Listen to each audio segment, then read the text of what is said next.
Sometimes, all it takes is a single moment, a flicker of recognition, a breath caught in the throat, the sound of a heart pounding in your ears, for everything you thought you knew to change forever. That moment, for Arthur Ainsworth, arrived beneath the buzzing lights and echoing chatter of the Newmarket auction house.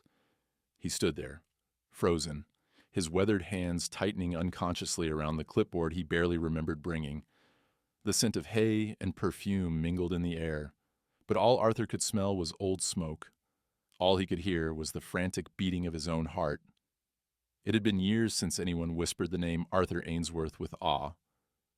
Once, he was the golden boy of English horse racing, the prodigy, the legend, the man who seemed to command thunder from the backs of his horses. But time, as always, is merciless. Now, Arthur moved through life like a faded photograph, his shoulders hunched beneath invisible weights, his gaze often lost somewhere far beyond the world around him. No one here recognized him, and that suited Arthur just fine. He'd come to Newmarket because he needed the work. That was the story he told himself anyway. Days spent mucking out stalls, cataloging horses for wealthy buyers, quietly invisible among the spectacle. That morning, the world seemed as gray and unremarkable as any other, until Sovereign Light strode into the auction ring. The crowd's chatter shifted, subtle at first, then building to a hum of awe. Even the jaded auctioneer paused, voice faltering as he read out Sovereign Light's name. The stallion gleamed silver beneath the harsh lights, muscles rippling beneath a flawless coat, his dark eyes sharp and restless. But for Arthur, the shock went far deeper than the animal's beauty. His whole body tensed. He could barely breathe. A flash of memory, the screaming of horses, the taste of smoke, the agony of running too late through firelit night, stabbed at his mind. No, not now. Not here. He forced himself to look away, but his eyes were drawn back as if by magnetic force. There was something about Sovereign Light, something not quite definable.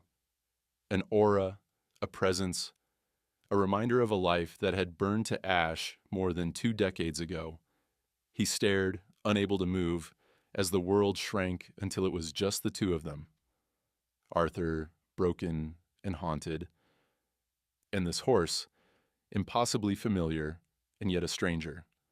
The announcer's voice echoed, listing Sovereign Light's pedigree, his bloodlines, his speed, his potential worth. Arthur barely heard a word. Instead, questions spun in his mind like the dust motes swirling beneath the auction lights. Why did this horse unsettle him so deeply? What hidden current pulsed between them, unseen by everyone else in this room? It was then, a flicker, almost a trick of the light. The horse's head turned, eyes locking with Arthur's across the ring. For a split second, the rest of the world vanished. The sounds faded. Arthur saw not just a horse, but the ghost of Guinevere, his lost champion, the mare whose tragic death had shattered his world 22 years ago. Was it possible? No. Absurd. And yet, he staggered back, heart racing, the pain of memory so sharp it almost brought him to his knees. Had anyone else seen it? The room felt colder. Arthur forced himself to step outside, gulping down air as if surfacing from water. All around him, life continued. Buyers laughed, handlers joked, money changed hands. But inside Arthur, a storm was gathering.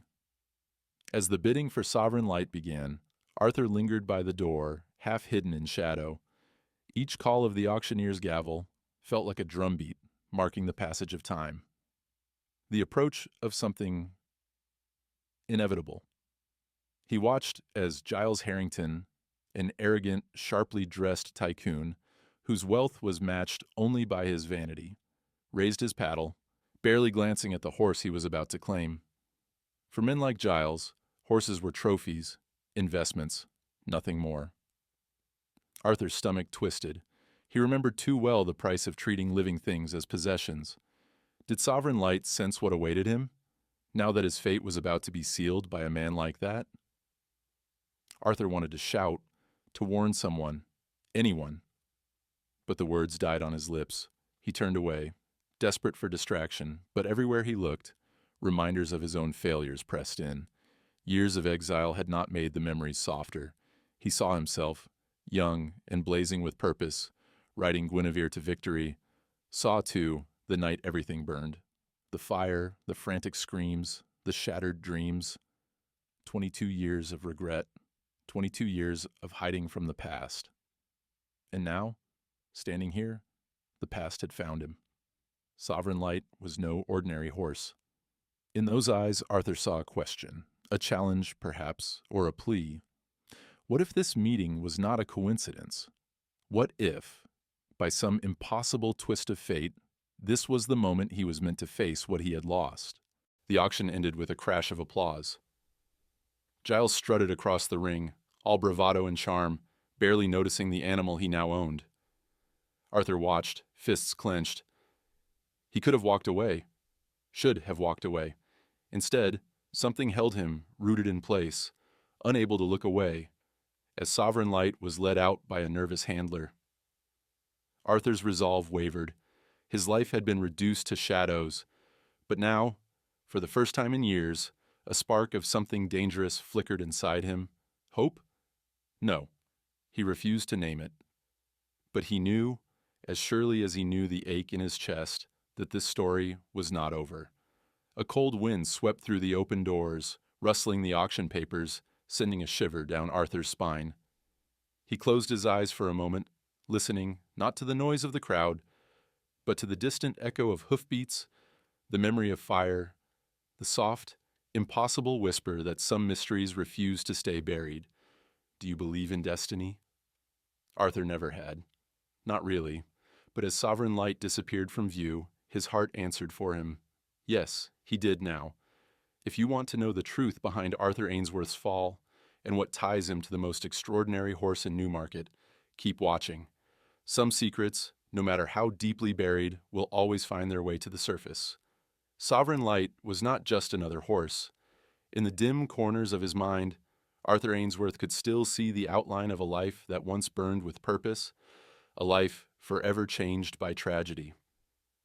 As he left the auction house behind that evening, the cold air did nothing to numb the ache that Sovereign Light's eyes had awakened.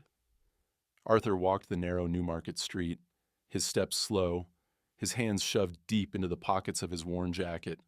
He tried to focus on the present, on each step and each breath, but his mind would not let go.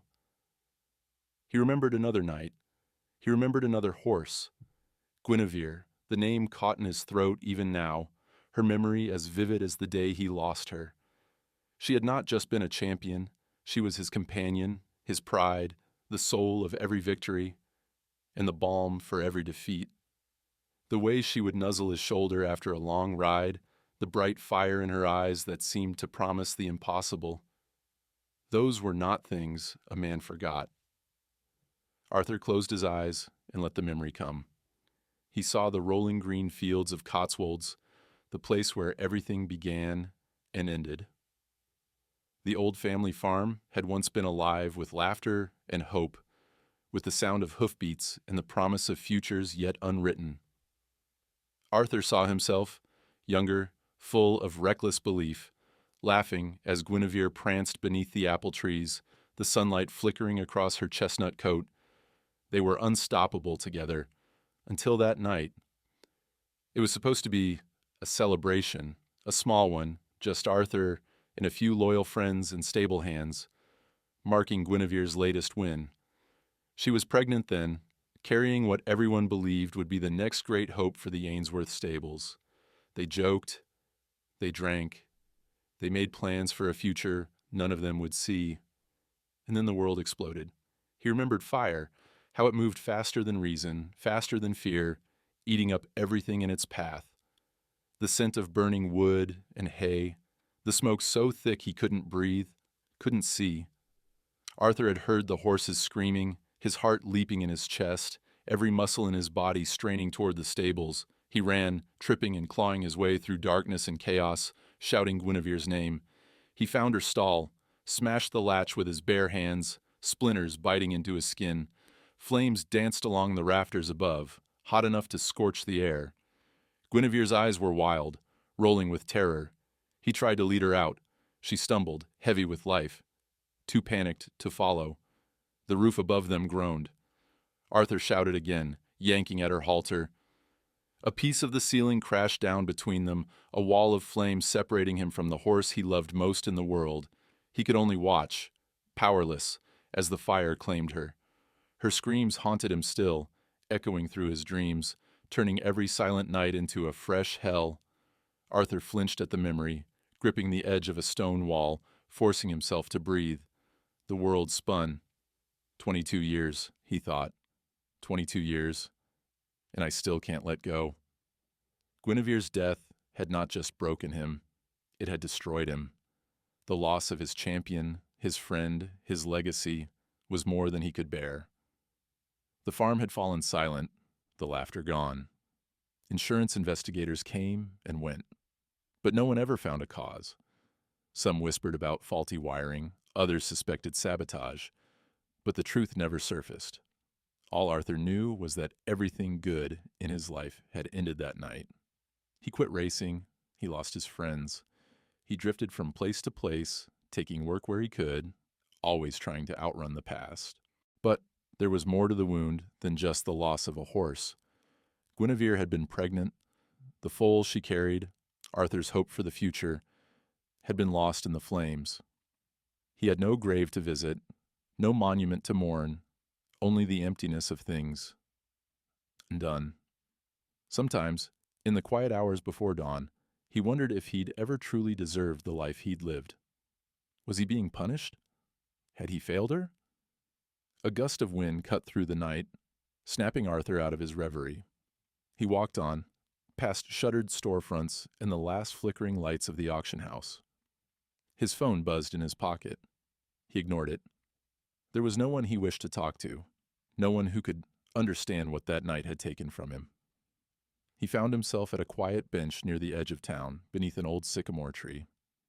He sat down, head in his hands, and let the memories crash over him. He remembered the softness of Guinevere's muzzle, the way she would lean her weight against him, trusting, patient. He remembered riding her through autumn fields, her hooves thudding in perfect rhythm with his heartbeat. He remembered whispering secrets to her in the quiet darkness, dreams for a future that would never come. Why had sovereign light shaken him so badly? Why did one look from that stallion feel like a knife in the gut and a balm for old wounds all at once? He thought of Guinevere's eyes. There had been an intelligence there, a warmth, a silent understanding. Sovereign Light's gaze felt the same. For a moment, Arthur let himself believe in something impossible. Was it just wishful thinking? The desperate hope of a lonely old man clinging to ghosts? He remembered, too, the last real conversation he'd had with Guinevere, a memory so tender it hurt to touch. It was the day after their final race together. Arthur had sat in her stall, the world outside lost to autumn rain, telling her about his dreams for her foal. He promised her a life of safety, of fields to run and a stable filled with love. He'd spoken softly, stroking her mane, and Guinevere had turned, pressing her forehead against his chest as if to say, "I know. I trust you." They were a team, a family. But Arthur had failed her. The fire, the chaos, the panic. He should have saved her. He should have been stronger, faster, better. The guilt gnawed at him, day after day, year after year. The world had moved on, but Arthur Ainsworth was trapped in the moment everything burned. A single tear slipped down his cheek, and he wiped it away with a rough hand. "I miss you." He said it out loud, the words barely more than a whisper lost to the wind. Suddenly, his phone buzzed again, dragging him back to the present. This time, he glanced at the screen. A message from an old acquaintance, a former stable hand who still worked around Newmarket. "Saw you at the auction. Heard about Sovereign Light." "You okay?" Arthur hesitated, fingers trembling over the keys. He typed a brief reply, then tucked the phone away. He wasn't okay. But for the first time in years, he wondered if, maybe, just maybe, he could be. As he stood to leave, he looked up at the stars overhead. They burned cold and distant, yet somehow tonight they seemed to promise something more. Maybe Sovereign Light was just a horse, a trick of fate. Or maybe, there were mysteries in this world that defied reason. Arthur turned toward home, his steps just a little lighter. He would go back to the auction house tomorrow. He would see Sovereign Light again. The past was not done with him yet, and for the first time in a very long time, Arthur was willing to face it. If you lost everything, would you ever find the courage to begin again? Arthur did not know the answer, but the story, his story, was not over. Morning came gray and cold, the kind of English dawn that seeps into your bones. Arthur Ainsworth awoke in a narrow bed above a tiny rented room behind a local pub, heart heavy with the night's memories. His dreams had been plagued by fire, always fire, and the sound of horses screaming. He forced himself up, dressed in silence, and trudged out into the waking town. Newmarket was already alive, vans pulling into lots, stable hands hustling through the chill, the air alive with the energy of the auction's second day. Arthur's face was just another in the crowd. But inside, every step he took was weighted by the knowledge that Sovereign Light would be waiting. He reached the auction house, its old brick walls towering over the bustling courtyard. The smell of coffee and hay, the ring of hammers, the jangle of tack, familiar sounds from a life he had once loved. Arthur made himself small, sticking to the edges, careful not to draw attention. Still, there were always eyes that noticed, and sometimes there were eyes that remembered. Arthur Ainsworth, never thought I'd see you here again. The voice was low and gravelly, tinged with an accent that had grown rougher over the years. Arthur turned to see Nigel Davies, his old friend, now older, hair thinner and white at the temples, eyes sharp behind gold-rimmed glasses. Nigel's handshake was quick, but his grip lingered. It's been, 10 years since the last time you showed your face at an auction? Arthur managed a half smile, trying to hide the way his heart hammered in his chest. Longer, maybe, he said, voice level. You're looking well, Nigel. Nigel snorted, glancing around as if wary of eavesdroppers. Don't flatter me, Arthur. I look like hell. But at least I'm still standing.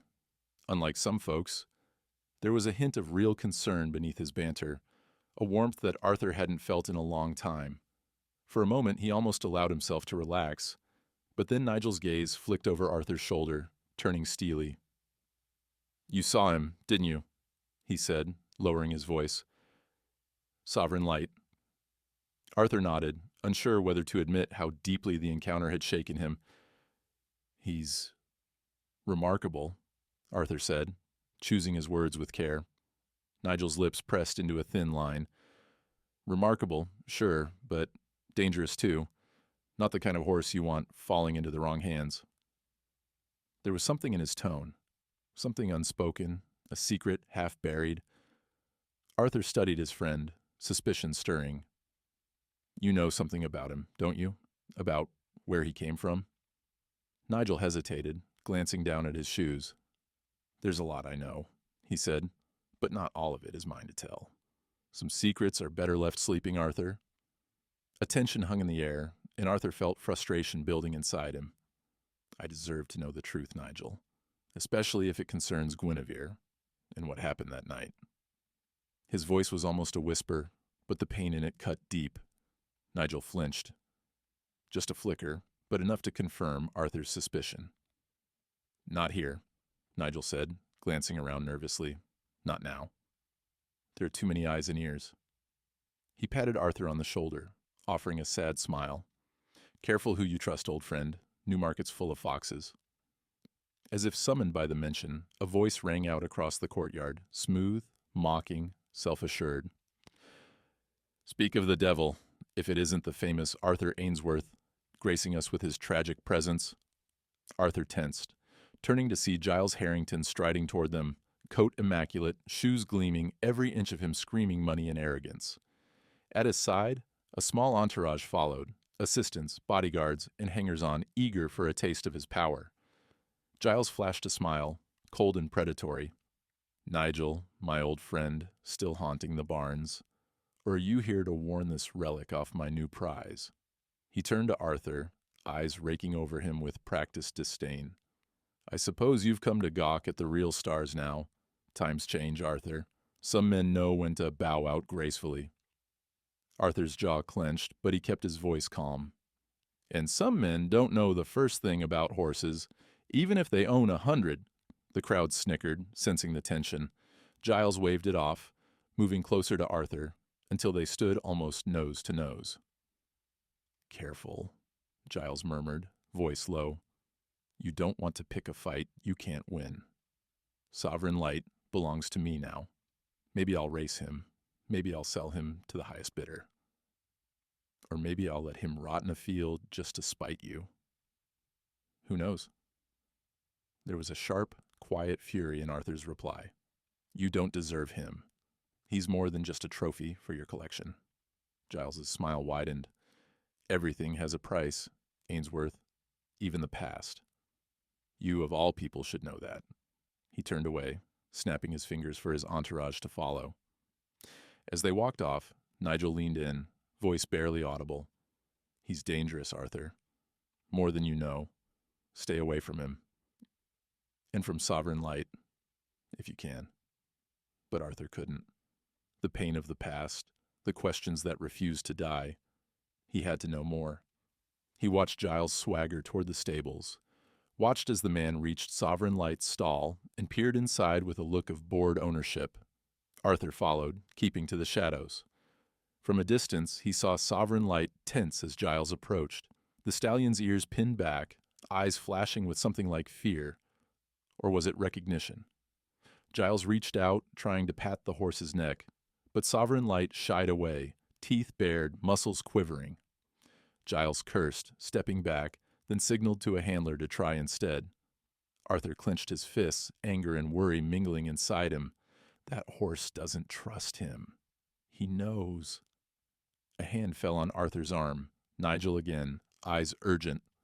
"We can't talk here. Meet me tonight, after the last lot is sold. The old tack room by the paddock. I'll tell you what I know, but only if you're ready to face it." Arthur nodded, heart racing. "I'll be there." As the day wore on, Arthur found himself watching Giles and Sovereign Light from afar. He saw how Giles paraded the horse before investors, bragging about bloodlines and winnings, never once seeing the animal as anything more than a showpiece. The contrast was painful. Arthur remembered how he and Guinevere had communicated with a look, a gesture, a whisper, a bond forged over years of trust. Giles saw none of it. He was blind to the living soul in his care. By afternoon, rumors began to swirl through the auction house. Some whispered that Sovereign Light's papers were too perfect, his lineage too conveniently illustrious. Others pointed to the stallion's uncanny intelligence, the way he seemed to study those around him with almost human awareness. Arthur listened, piecing together fragments of gossip, hope flickering inside him. What if Sovereign Light was more than a reminder of the past? What if he was a key to unlocking it? But with every answer, more questions arose. Why had Nigel been so reluctant to speak? What did he know about Sovereign Light's origins? And why, after all these years, did Giles Harrington want this particular horse so badly? As evening drew near, the auction house quieted, the crowd thinning to a handful of buyers counting receipts and tired workers sweeping up the day's debris. Arthur waited by the paddock, nerves raw, eyes darting between the stables and the darkening sky. At last, Nigel appeared, hunched against the cold, a battered envelope clutched in his hand. "Inside," he said, nodding toward the tack room. Arthur followed, the air thick with old leather and dust, memories pressing in from every corner. Nigel closed the door, glancing around as if afraid of ghosts. "You wanted the truth," he began, voice low and shaky. "You're not going to like it, Arthur. But you need to hear it." Arthur braced himself. "Tell me everything." And as Nigel began to speak, revealing secrets buried for decades, truths tangled in betrayal and loss, Arthur felt the weight of the past settle onto his shoulders once more. The story was only beginning. The answers he craved might destroy him, or they might finally set him free. Night settled like a shroud over Newmarket, the lights of the auction house casting long shadows across the empty paddock. Inside the old tack room, Arthur sat on an overturned feed bucket, the stale air thick with secrets and regret. Nigel Davies leaned against the wall, clutching the battered envelope like a lifeline. For a long time, neither man spoke, the past hovering between them, heavy and unresolved. Finally, Nigel drew a trembling breath. "You always wondered what really happened that night, didn't you?" His voice broke, and for a moment he was just another tired man wrestling with guilt. Arthur nodded, his hands folded so tightly his knuckles whitened. "Every day, every night. I thought I'd buried it, but it's never left me." "You know something, Nigel. I can see it in your eyes." Nigel hesitated, then handed Arthur the envelope. Inside were faded photographs, old news clippings, and a birth certificate for a foal, a filly, sired by a famous stallion, out of Guinevere. The date matched the night of the fire. Arthur's vision blurred. She was due. I always thought, after the fire, they told me there were no survivors. They lied, Nigel whispered. "Arthur, someone took the foal. There were rumors. Someone seen moving in the smoke. A trailer leaving just before the flames broke through. I kept quiet. I was scared. And Giles, he was there too. But he paid everyone off, made the whole thing disappear." Arthur stared at the paperwork, his mind racing. A foal, born in chaos, stolen in the confusion. Could Sovereign Light be... The possibility hit him like thunder. Was that why the horse felt so achingly familiar? Why his presence had shaken Arthur to the core? Was Guinevere's lost legacy standing in the stables of Newmarket, paraded as a prize for men like Giles Harrington? 1,000 questions crowded his mind, but before he could speak, Nigel laid a hand on his shoulder. "There's more. You remember how Guinevere had that little star-shaped mark on her forehead? Look closely at Sovereign Light. It's not identical, but it's there. Faint, almost hidden in his coat. You can only see it in the right light." Arthur's breath caught. He remembered tracing that mark with his thumb, a star in chestnut hair, a detail he'd told only a few trusted friends about. He stood, a desperate hope growing inside him, a hope so fragile it felt dangerous. The wind outside picked up, rattling the old tack-room windows. Arthur made his way through the dark toward the stables, heart pounding, thoughts racing faster than his feet. The grounds were mostly empty. Most buyers had gone, leaving only a few late workers and the steady, patient horses. He reached Sovereign Light's stall and paused, steadying his nerves. The stallion stood quiet, head lowered, shifting his weight from hoof to hoof as if waiting for something, or someone. The stable lights flickered, and for a moment Arthur could see the faint outline of a star on Sovereign Light's forehead, hidden beneath his pale mane. Arthur reached out, his hand shaking. "Easy, boy," he murmured, voice soft as memory. Sovereign Light lifted his head, meeting Arthur's gaze. There was a glimmer of recognition, real, undeniable, in the horse's eyes. It was more than intelligence. It was something soulful, almost human. Arthur unlatched the stall door and stepped inside, the straw crunching softly underfoot. Sovereign Light did not shy away. Instead, the stallion leaned forward, nostrils flaring, sniffing the air around Arthur, as if searching for a scent buried in the past. Arthur's hand hovered over the stallion's neck. "Do you remember her?" he whispered, his voice breaking. "Do you remember Guinevere?" For a moment, Sovereign Light did nothing. Then, so suddenly Arthur nearly lost his balance, the horse pressed his great head against Arthur's chest, just as Guinevere had done all those years ago. Arthur felt his knees buckle, tears stinging his eyes. He clung to the stallion, overcome by a wave of love and longing so powerful it nearly drowned him. It was a connection that defied explanation, a thread that ran deeper than blood or memory.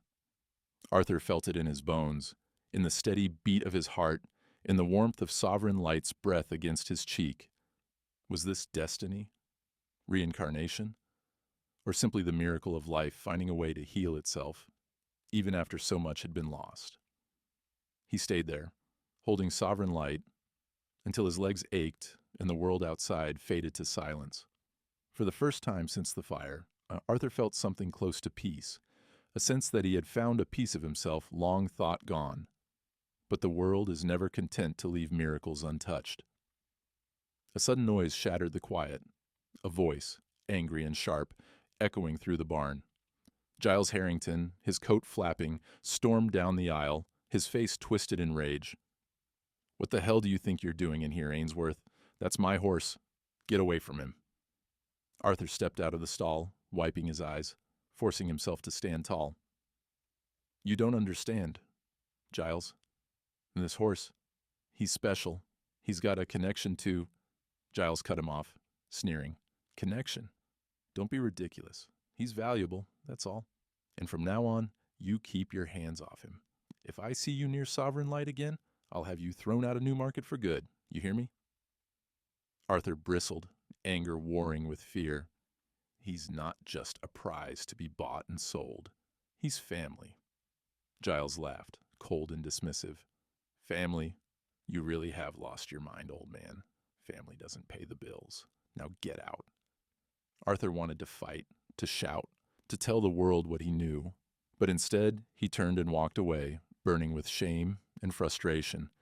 He knew now that he could not let Giles keep Sovereign Light, not when the horse's very existence was a living testament to all that had been lost and stolen. Back outside, the night air cut cold and clean. Arthur looked up at the sky, searching for stars, searching for guidance. Was it enough to hope?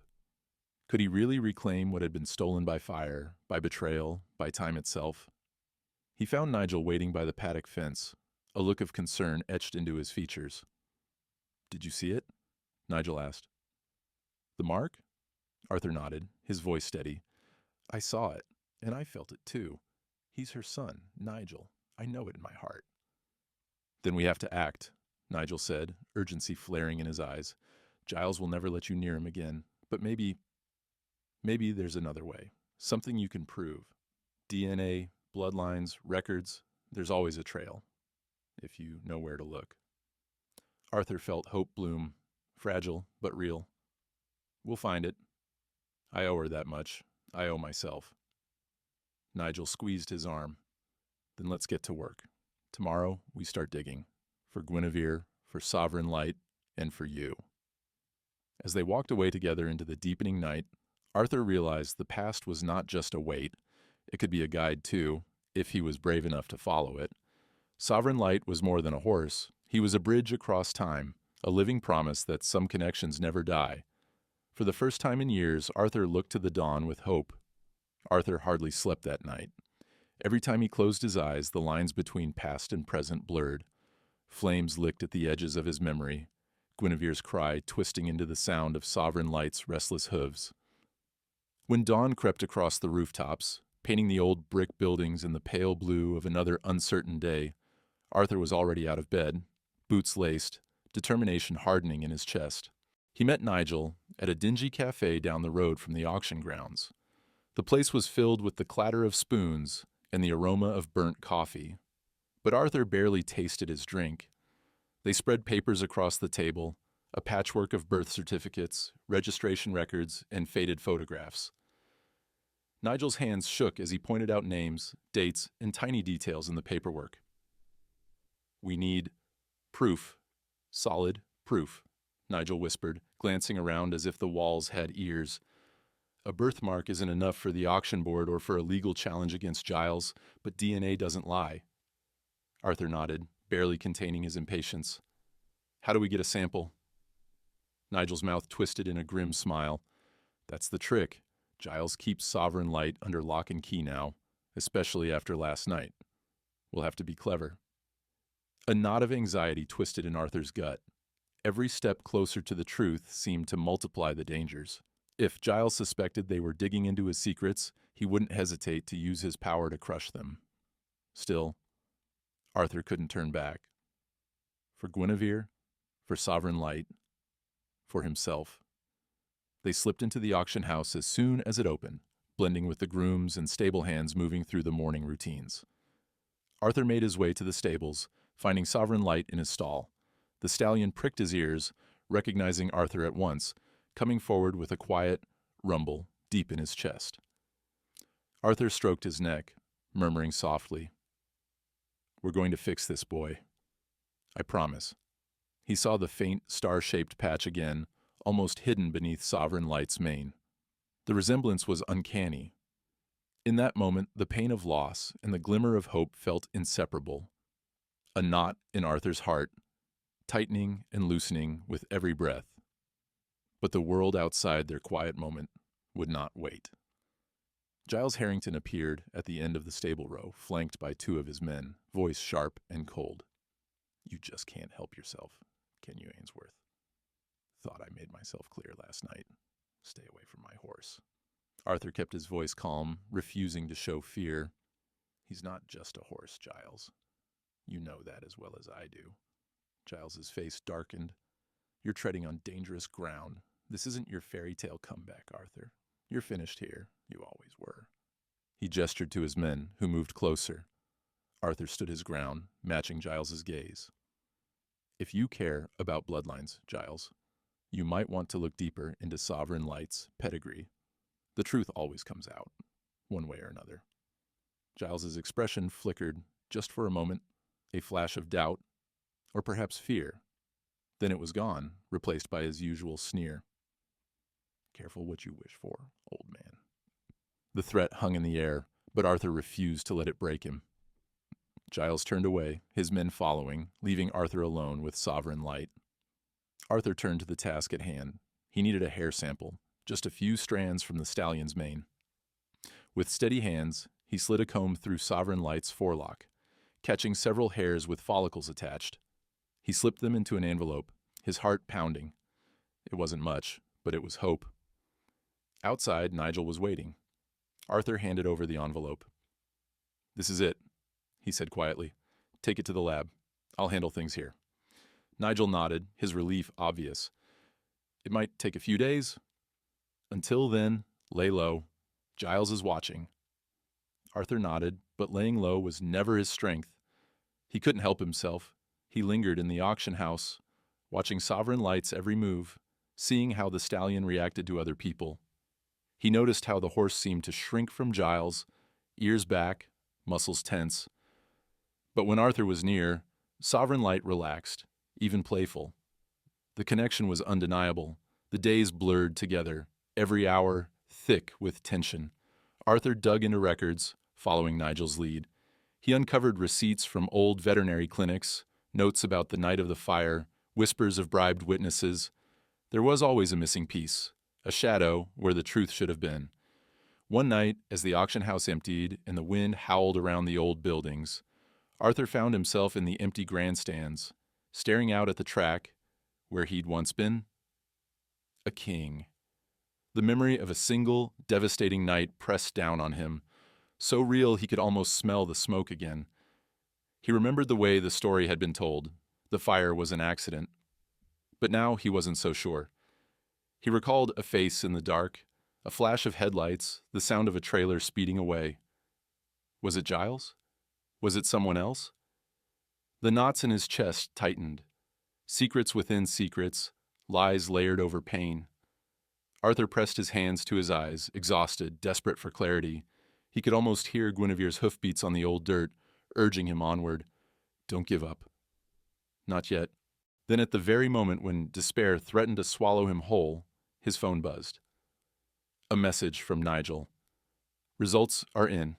Meet me. Now. Arthur rushed to the cafe, the city lights smearing past him in the darkness. Inside, Nigel waited, his expression grim but excited. He slid a folder across the table. Arthur opened it, hands shaking. DNA results. The numbers meant nothing to him, but the conclusion was clear. Parentage confirmed. Guinevere. Damn. Sovereign Light. Son. Arthur's breath caught. For a moment, the world went silent except for the thump of his heart. It was real. It was true. He looked up at Nigel, joy and grief warring in his eyes. "We can prove it now." Nigel nodded. "But we have to be smart. Giles will fight. He has power, connections, money. We have the truth." Arthur grinned, a wild, determined glint in his eyes for the first time in years. "Sometimes that's enough." But in the shadows outside, someone was watching. A glint of a phone camera, the whisper of expensive shoes on wet pavement. The game had changed. The battle lines were drawn. As Arthur stepped out into the night, the knots in his heart felt different now, still tight but filled with hope. The story was his to tell, and this time he would not let the truth be buried. The world looked different to Arthur the next morning. The DNA results in his pocket felt like a key, cold and solid, unlocking a door he'd thought forever sealed. He was walking through Newmarket with new eyes, seeing more than stables and auction blocks. This place, humming with wealth, ambition, and old secrets, was the arena where his destiny would be decided. The streets buzzed with a nervous energy as another round of auctions began. Millionaires with polished shoes stepped over muddy tracks, their laughter rising above the snorts and hoofbeats of prized thoroughbreds. For the first time in years, Arthur didn't shrink from the noise or the crowds. He strode through the auction grounds, chin up, the ache of old humiliation replaced by something sharp and clean. Hope. Yet, beneath the surface, tension simmered. Giles Harrington's people watched his every move now. Arthur could feel it, their eyes on his back, as he checked the stables, as he spoke with grooms, as he hovered close to Sovereign Light's stall. But he refused to look away. Each time Giles passed, Arthur met his gaze with steady, unblinking resolve. The contrast between Arthur and the auction crowd had never been starker. Giles floated among them, the picture of confidence and control, shaking hands and making promises he never intended to keep. Arthur, by comparison, looked like a relic, a man out of time. But as the day unfolded, a quiet respect began to ripple among the staff and older trainers. Word had spread, Ainsworth was back. And somehow, the old champion was standing straighter, his eyes burning with the stubborn light of purpose. As the morning wore on, Arthur wandered away from the main ring. He let his feet guide him through the quieter corners of Newmarket, places where the past lingered in worn brick and faded signs. He paused outside an old cafe, memories flooding in, the taste of tea after a muddy race, the laughter of friends now lost to time. He realized then that the story of Newmarket wasn't just about winners and losers. It was about survival, about scars and second chances. Arthur's phone buzzed. A message from Nigel. "Meet me at the Cotswolds farm. There's something you need to see." Arthur's heart skipped. He hadn't set foot on the old property since the fire, but now, with Sovereign Light's truth in hand, he felt the pull of home. He rented a car and drove through the rolling countryside, watching as the landscape changed from the rigid geometry of the town to the wild, tangled beauty of the fields. The air tasted different here, colder, tinged with memory. When he arrived, the Cotswolds farm stood in ghostly silence. Weeds grew thick over the paddocks, the barn sagged against the sky, and the house, once filled with life, now stared out with dark, empty windows. Arthur stood at the gate, hands trembling. Every step forward felt like walking through layers of himself: hope, fear, guilt, longing. Nigel waited by the ruined stable, his breath clouding in the crisp morning air. He held a small tin box, unearthed from the dirt where the foaling stall had once stood. "Thought you'd want this," Nigel said, voice quiet. "Found it buried beneath the old feed bins." Arthur opened the box. Inside, nestled among scraps of charred wood, were relics from another life. A brass nameplate with Guinevere etched in elegant script, a child's drawing of a mare and foal, and a single, half-burned horseshoe. Arthur's throat tightened as he ran his fingers over each item. The past was still here, waiting for him. He walked through the old barn, the sound of his boots echoing in the hollow spaces. In his mind, the stalls were still filled with horses, the air alive with nickers and laughter. He stopped by the foaling stall, staring at the place where it had all ended, and where, perhaps, something new could begin. Nigel joined him.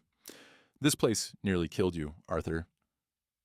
But you never really left, did you?" Arthur shook his head. "How could I? This is where I lost everything. And now, it's where I might finally get some of it back." They stood in silence for a long time, the only sound the wind rattling through broken boards. Then Arthur spoke, voice steadier than he expected. "I need to bring Sovereign Light here, Nigel." "He deserves to know where he came from?" Nigel frowned. "Giles would never allow it." "I'm not asking for Giles's permission." Arthur looked around, determination settling in his bones. "This is family. This is legacy. If I can prove Sovereign Light is Guinevere's son, I have a claim. Legal, emotional, spiritual.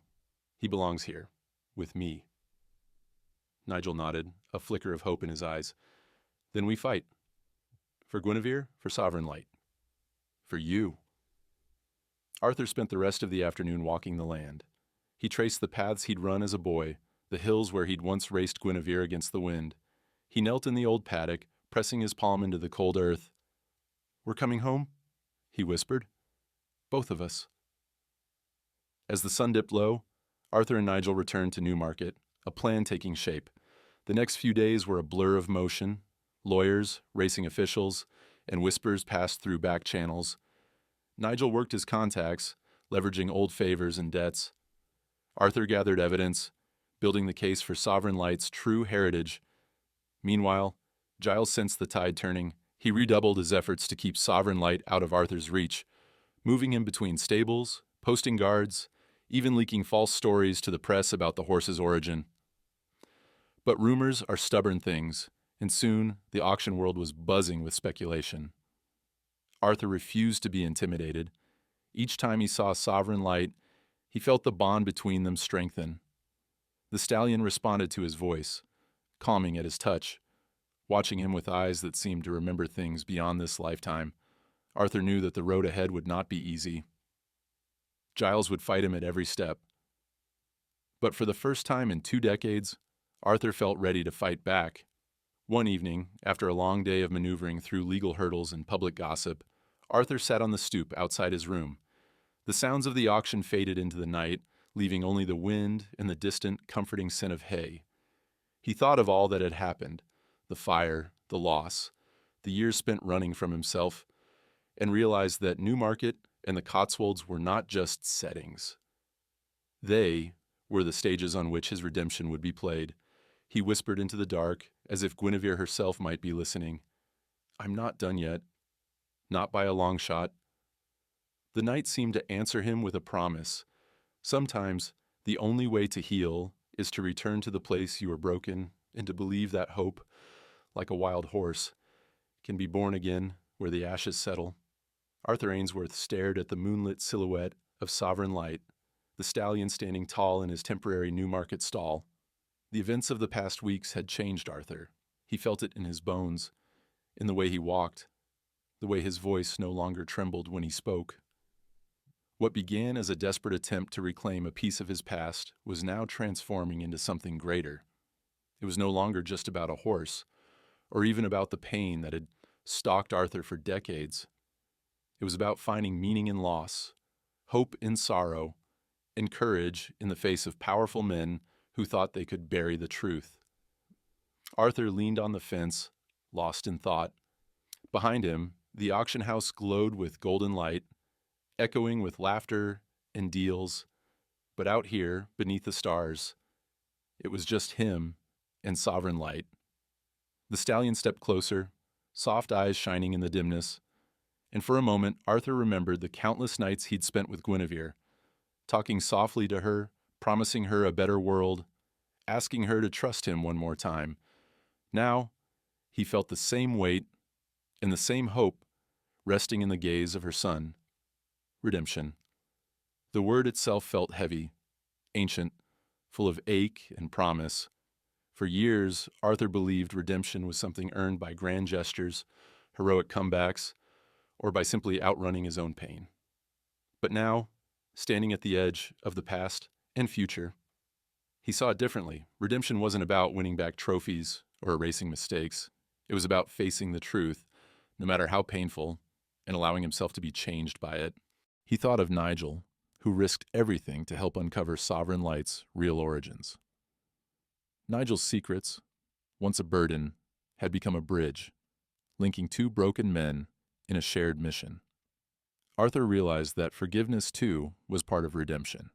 If he wanted to heal, he would have to forgive not just Nigel, but himself. A soft voice broke the silence. "You're out late, Arthur." It was Martha Keating, an old trainer who'd watched Arthur's rise and fall with the compassion of someone who'd seen too many champions stumble. She leaned beside him, watching Sovereign Light with practiced eyes. "I suppose I am," Arthur replied, giving a slight smile. "Couldn't sleep?" Martha nodded. "It's always like that when the big decisions come. You know, Arthur, I've seen men spend their whole lives chasing after medals, fortunes, even forgiveness. Most never find what they're looking for. But you might be close." Arthur let the words settle. "I'm not sure I know what I'm looking for anymore, Martha. All I know is I can't let Giles keep Sovereign Light. Not when I know who he really is." Martha sighed. "Giles Harrington's a bully, but bullies fall. Maybe not right away, but they do. Especially when someone stands up to them. You ready for that?" Arthur met her gaze. "For the first time in years, yes. I owe it to Guinevere, to Sovereign Light, to myself." Martha placed a comforting hand on his shoulder. "Then fight. But remember, Arthur, don't just fight for revenge. Fight for something bigger." After she left, Arthur remained at the fence, turning over her words. What was he truly fighting for? He looked at Sovereign Light, and suddenly he saw not just a horse, but a living legacy, a story passed from mother to son, and now from Arthur to the world. In Sovereign Light's presence, Arthur felt the invisible threads connecting him to Guinevere, to all the horses and people who'd shaped his life. That, he realized, was legacy. Not property, not records, but the love and lessons handed down through the years. Truth. That word had haunted Arthur almost as much as guilt. For decades, he'd run from it, convinced that facing the truth of Guinevere's death would destroy him. Now he understood that only by unearthing every painful secret could he truly be free. The DNA test, the evidence Nigel uncovered, the stories whispered by stable hands, all of it pointed toward a single, undeniable reality. Sovereign Light was Guinevere's son. The truth could no longer be hidden. He thought of Giles and the lies he'd built his empire upon, lies about horses, about people, about what really mattered. Arthur saw now that the only thing stronger than those lies was the truth itself, burning stubbornly, refusing to be snuffed out. The next day, Arthur called a meeting with his lawyer, Nigel, and several trusted figures in the racing world. They pored over documents, mapped out their legal case, and prepared their evidence. Arthur's voice was steady, his conviction unshakable. "This isn't just about who owns a horse," he said. "It's about doing what's right, about honoring a legacy that almost got erased." As they strategized, Arthur felt the support of people he hadn't expected. Old friends, stable hands, even former rivals who remembered his integrity and devotion. The truth, once revealed, had a way of drawing allies out of the shadows. Yet, Arthur knew the outcome was still uncertain. Giles would not go down quietly. But something had changed. Arthur was no longer a man haunted by the past. He was a man fighting for the future.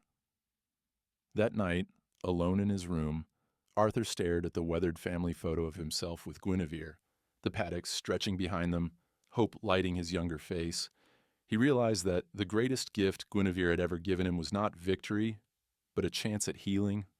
Through Sovereign Light, that chance had returned. He spoke softly to the picture. "I'm not the same man I was, but I'm not running anymore. I promise I'll protect your son. And maybe, in doing so, I can finally forgive myself." A knock came at the door. It was Nigel, eyes red but determined. "Are you ready, Arthur?" The hearing's set. Tomorrow we face Giles. Publicly.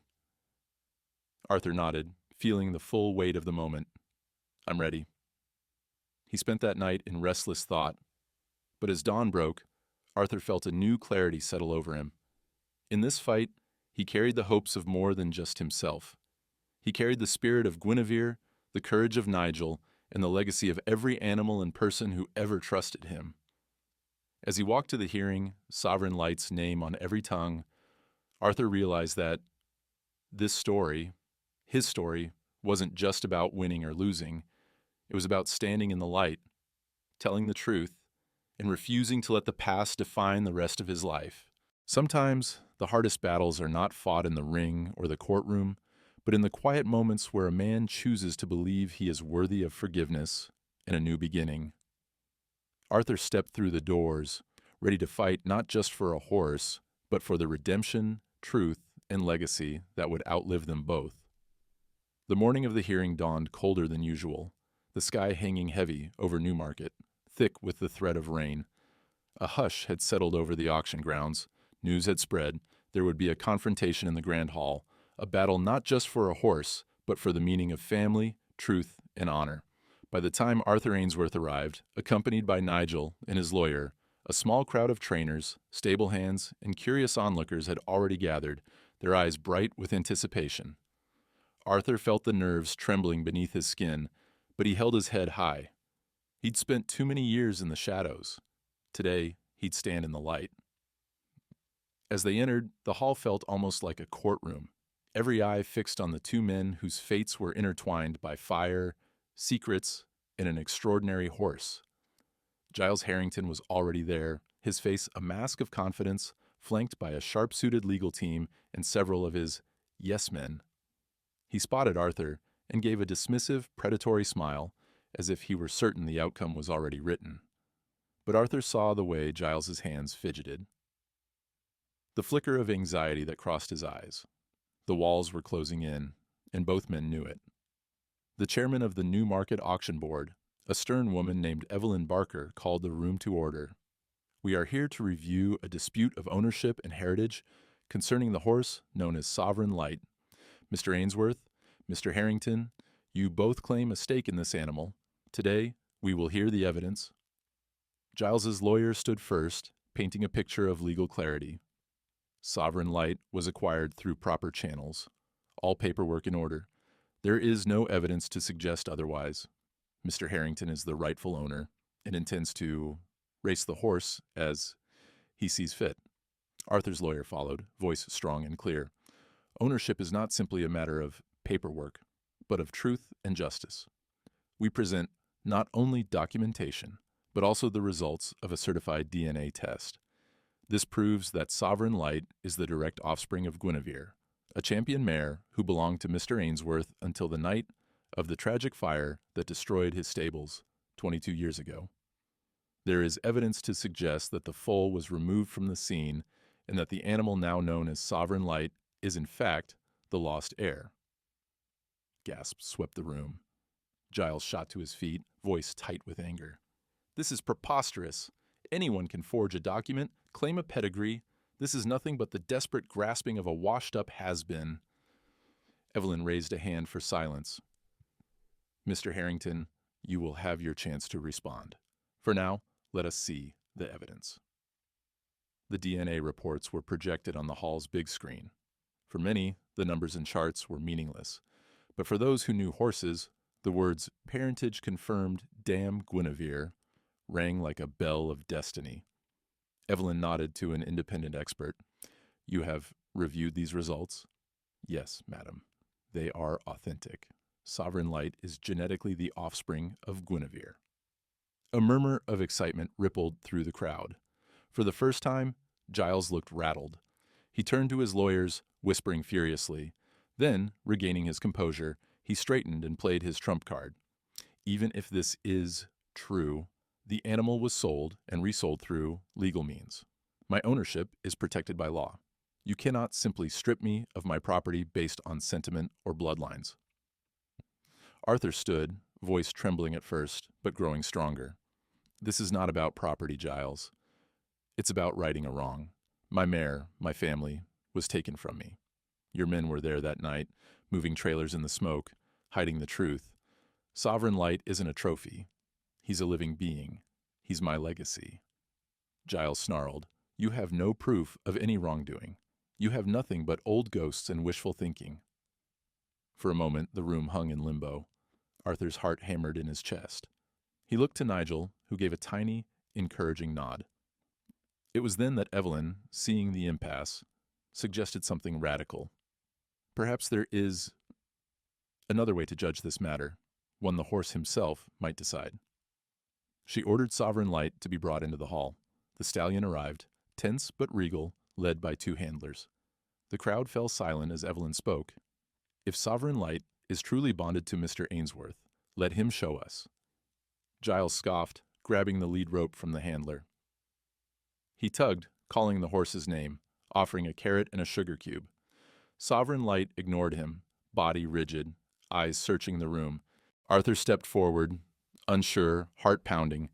He met Sovereign Light's gaze, reaching out a hand. "Come on, boy," he whispered, his voice gentle, breaking with longing. "Come home." For a long moment, Sovereign Light stood frozen. Then, with a sudden, fluid motion, he pulled free of Giles and trotted straight to Arthur, pressing his head against Arthur's chest in the exact gesture Guinevere once did. Arthur's arms wrapped instinctively around the stallion's neck. Tears sprang to his eyes. He made no effort to hide them. The room erupted in shouts, applause, and stunned silence. Even Evelyn, usually so stoic, looked moved.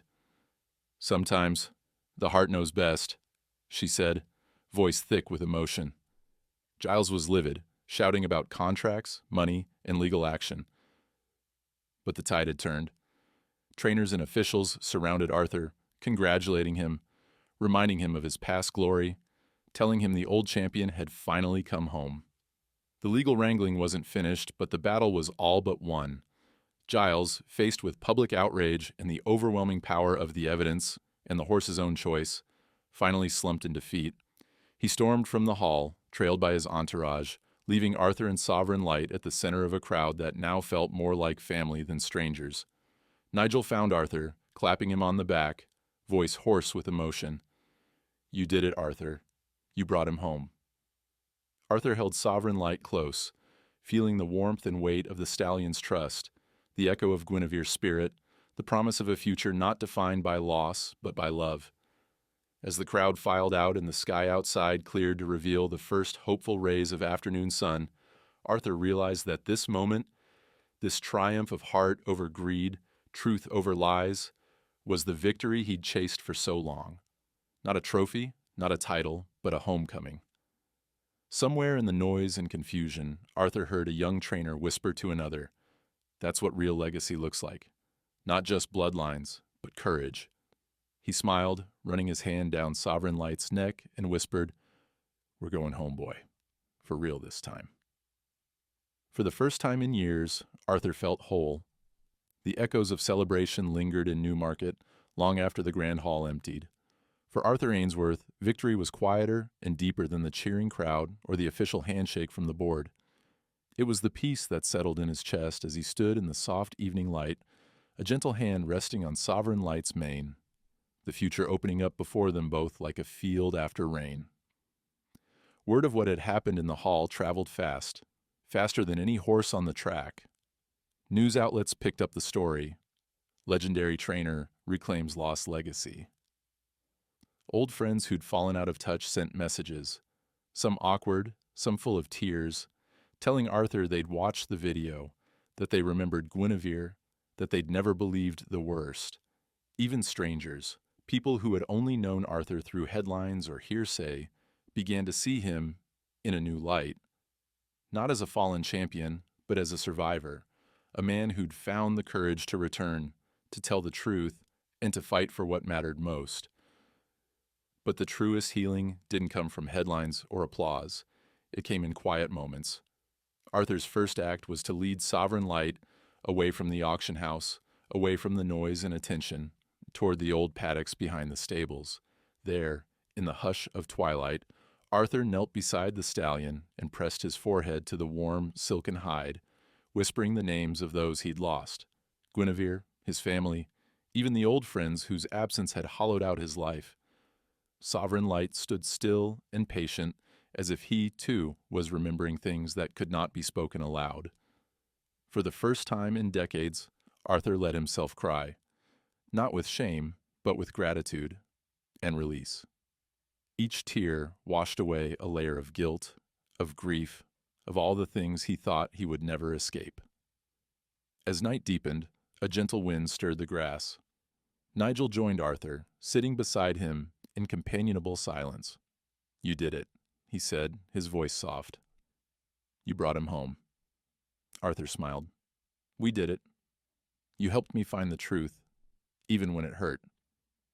Nigel stared out across the darkening field.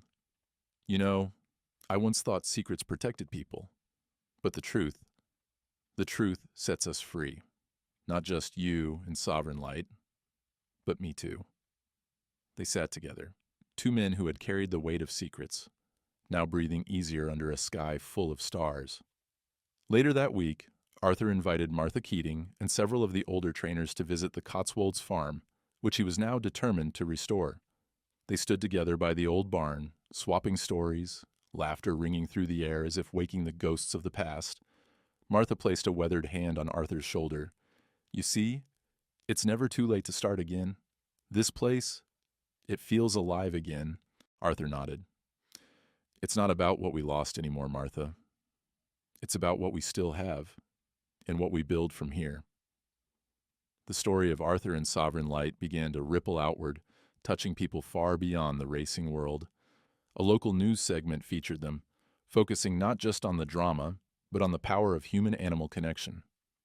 In the days that followed, Arthur received letters from all over the country: children who dreamed of horses, veterans who found healing through working with animals, grieving parents, lonely souls. Each letter shared a piece of their own journey: a beloved dog who helped someone through grief, a rescue horse who taught a wounded soldier how to trust again, a cat who kept an old woman company through years of loss. Arthur read every letter, sometimes through tears, sometimes with laughter. He replied to as many as he could, humbled and amazed by the way a single story could connect so many hearts. He realized then, Sovereign Light had not only saved him from the abyss of regret, but had become a beacon for others. The horse was not just a link to the past, but a bridge to new beginnings, for Arthur, for the farm, for every stranger who found comfort in their tale. One crisp morning, Arthur gathered a small group at the old Cotswolds farm. The fields were green with the promise of spring, and Sovereign Light ran in great circles, his mane flying, the living image of Guinevere's legacy. Arthur welcomed local children for riding lessons, hosted a visit from a group of veterans dealing with trauma, and spoke to a journalist about animal therapy. The farm became not just a home for horses, but a haven for anyone searching for healing. In the evenings, Arthur would sit beneath the old sycamore tree, Sovereign Light grazing nearby, and watch the sun dip below the hills. He found himself thinking about the lessons he'd learned, the lessons he hoped others would take from his journey. He thought about the meaning of redemption, not erasing the past, but facing it, learning from it, and forgiving oneself. He thought about the power of truth, how it could wound, yes, but also how it could free.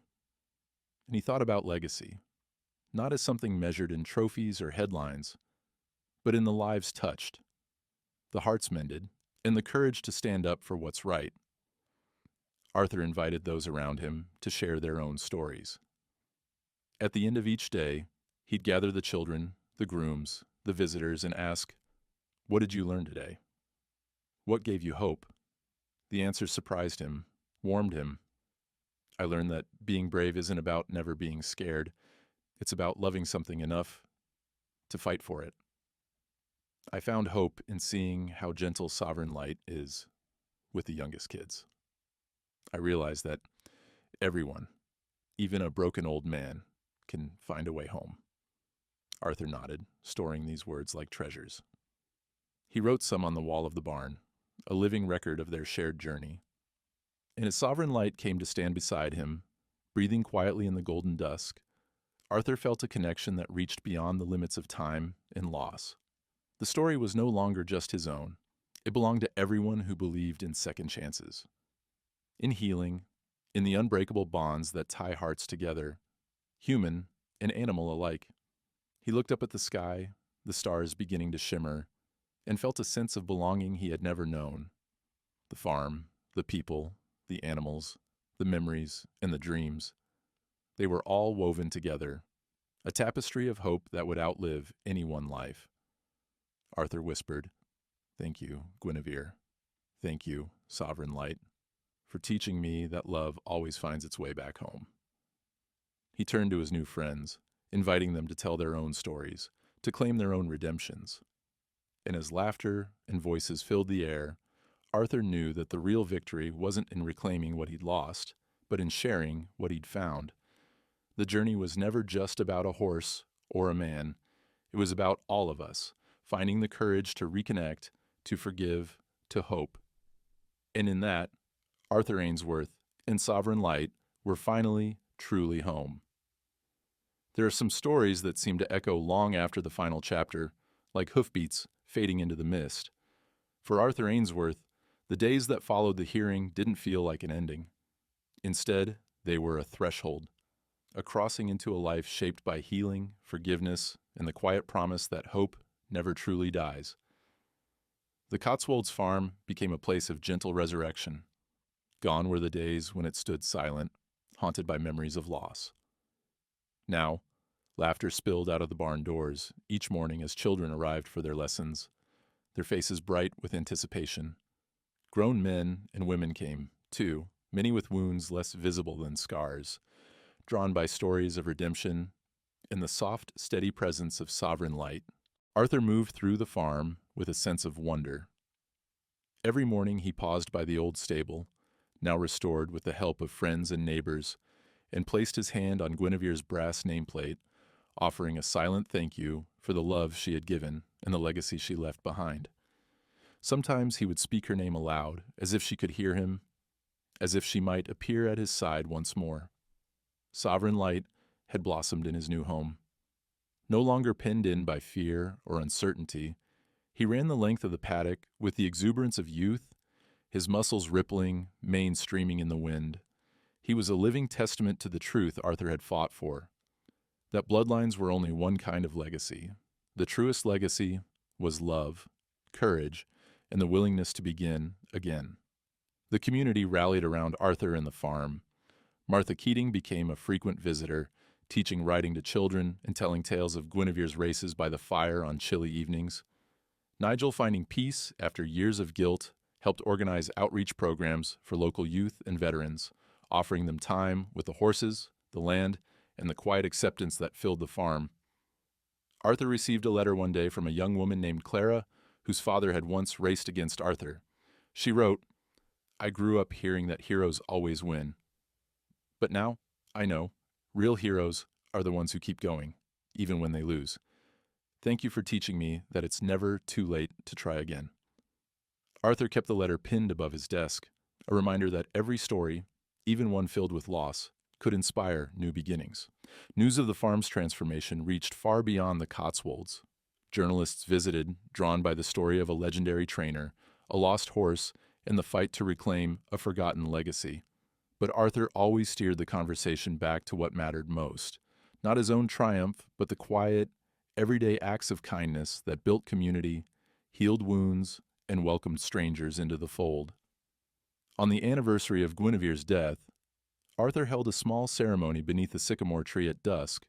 Friends and newcomers gathered, candles flickering in the evening breeze. Arthur spoke, his voice steady but full of emotion. "We're all searching for something, aren't we? Forgiveness, a place to belong, the courage to face what's behind us, and the hope to walk toward what's ahead. I lost my way for a long time, but love, Guinevere's love, and now Sovereign Light's, showed me the road home." He looked out at the crowd. "Maybe you've lost something too. Maybe you carry regrets, or pain, or memories that won't let you rest. I hope you'll remember this. The journey doesn't end with one mistake or one heartbreak. It goes on, as long as we choose to stand up, to try again, to believe that hope is waiting for us, even in the ashes. The candles burned bright as Arthur led a silent tribute to Guinevere, to all those who had loved and lost, to the new life growing on the farm. As the sky darkened, the group shared stories, some joyful, some bittersweet, all threaded together by the understanding that no one heals alone. In the weeks that followed, the farm continued to grow. Arthur started a foundation in Guinevere's name, dedicated to rescuing at-risk horses and offering equine therapy to those in need. Children who once struggled to trust found comfort in Sovereign Light's gentle presence. Veterans spoke of finding peace among the fields. Lonely souls became friends, bound by the quiet rituals of mucking stalls, brushing horses, and sharing laughter under the wide Cotswold sky. Arthur often reflected on the strange ways life could circle back, bringing loss and hope together. There were days when he missed Guinevere so deeply it hurt, a memory catching in his chest, a sudden ache in the quiet before dawn. But now, he found comfort in those feelings. They reminded him that he had loved, that he had fought for something bigger than himself, and that he had found the strength to begin again. Sometimes, standing at the fence as Sovereign Light galloped past, Arthur would smile and think, this is what it means to be truly alive. Not the trophies, not the fame, but the grace to carry on, to open one's heart, to give and receive love without fear. As time moved forward, visitors continued to write letters, to send messages, to share how Arthur and Sovereign Light's journey had touched their lives. Some stories were simple. Your horse made my daughter smile again, while others spoke of deep transformation. I learned to forgive my father after years of silence. Thank you for reminding me that it's never too late. Arthur collected these stories, reading them aloud in the evenings by the fire. Each voice, each struggle and victory became part of a tapestry bigger than anything he could have imagined. He understood now that the truest stories never end. They ripple out from one heart to another, lighting the way for those who still wander in the dark. On one golden afternoon, as the sun dipped low over the fields, Arthur stood with Sovereign Light at his side. The horizon glowed, hinting at endless possibilities. He spoke, not just to the horse, but to all who might one day hear his story. We made it home, old friend. But the journey isn't over. Not for us, not for anyone willing to try. If you're listening, if you're hurting, if you think it's too late, let me promise you, hope remains. There's always a road forward. There's always another sunrise, another race, another chance to love. He stroked Sovereign Light's mane, feeling the warmth of the living legacy that had changed his world. Thank you for listening, for sharing this journey, for believing in second chances. If you find hope in this story, if you see yourself in any part of it, don't let it end here. Share your story. Reach out. Stand up, even when you're afraid. Arthur looked up at the vast, open sky. For Guinevere, for Sovereign Light, for all of us. Let's keep riding towards the light. And so, as day gave way to twilight and the farm settled into peace, the story of Arthur Ainsworth and Sovereign Light lived on, a beacon of hope, a testament to the power of love, truth, and the journeys that never truly end.